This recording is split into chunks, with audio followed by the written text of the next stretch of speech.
আসসালামু আলাইকুম ভিউয়ার্স, আমি এমজেগ্রো থেকে নতুন একটা ভিডিও নিয়েছি। তো আজকের যে ভিডিওটা দেখতেছেন, এই গরুগুলো মনে করেন যে রাত্রের সময়, তো যে কারণে ওরকম স্পষ্ট বোঝা যাইতেছে কিনা জানি না। তো এটা হলো মূলত আমার এক ছোট ভাইয়ের খামার।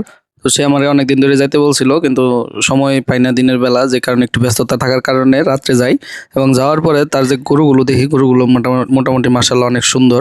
এবং তার গরুগুলোর কিছু সমস্যাও ছিল, যেমন ওখানে একটু মশার উপদ্রবটা খুব বেশি ছিল, এবং আপনার আরো কিছু সমস্যা ছিল, অ্যালার্জি, তারপরে গরুর প্রবলেমস, এগুলো দেখা, এবং গোয়ালঘরের কিছু সমস্যা, এগুলো আমরা দেখা মোটামুটি তার সাথে কথোপকথন করলাম।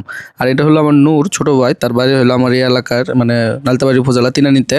তো তার কাছে যাওয়ার পরে আমার একটা জিনিস যেটা খুব মানে ভালো লাগছে, যে তার যে দুধগুলো আসতেছে, এই দুধগুলোর তার গরুগুলো অনেক সুন্দর, কারণ এই গরুগুলো তারা এগুলো প্যাকেজিং করে, এবং প্যাকেজিং করার পরে মোটামুটি ভালো ঢাকাতে ট্রান্সফার বলতেছে, যেটা থেকে এটার জন্য তার যে 50 লিটার প্লাস দুধ দিতেছে মোটামুটি সারা বছরই এগুলো খাবার দাবার কিভাবে দিতেছে, বডি কারণে তার যে প্রফিটের পরিমাণটা বেশি, কি খাবার দিতেছে, এটাতে গাভীর প্রোটিন ঠিকমতো আছে কিনা।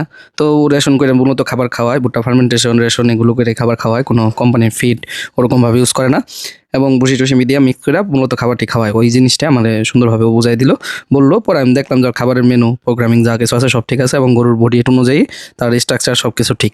এবং কিছুদিন আগে একটা গরু তার অনেক দাম দিয়ে কিনা ছিল, ওই গরুটা প্রেগনেন্সি হওয়ার সময় বাচ্চাটা মারা যায়। এটা একটা লস প্রজেক্ট। আর তা না হলে গায়ে দিয়ে মোটামুটি স্বাবলম্বী, এবং পাশাপাশি আরেকটা শেড বানাইতেছে।